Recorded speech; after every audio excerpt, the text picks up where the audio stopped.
আওয়ামী লীগ সাধারণ সম্পাদক এবং সড়ক পরিবহন ও সেতুমন্ত্রী ওবায়দুল কাদের বলেছেন, মার্কিন সহকারী পররাষ্ট্রমন্ত্রী ডোনাল্ড লু আসবেন। তার আসার একটি বিষয় আছে, সেটা হচ্ছে বাংলাদেশের সঙ্গে সম্পর্ক এগিয়ে নিয়ে যাওয়া।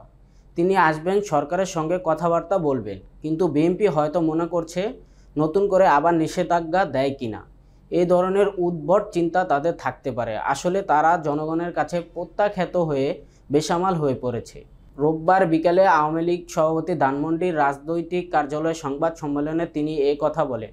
ওবায়দুল কাদের বলেন, বিএনপির সংবাদ সম্মেলন মানে অসত্যকে সত্য বলে চালানোর সুনিপুণ কৌশল। তাদের সংবাদ সম্মেলন মানে সত্যকে পাশ কাটিয়ে অসত্যকে তুলে ধরা, ইতিহাস বিকৃতি করা, সংবিধান ও গণতন্ত্রকে অবজ্ঞা করা, চলমান উন্নয়ন অগ্রগতিকে অস্বীকার করা। বিএনপির নেতারা অতীত অপকর্ম ভুলে নিজেদের অপরাধের দায় অন্যের কাঁধে তুলে দেওয়ার অপচেষ্টা করছে।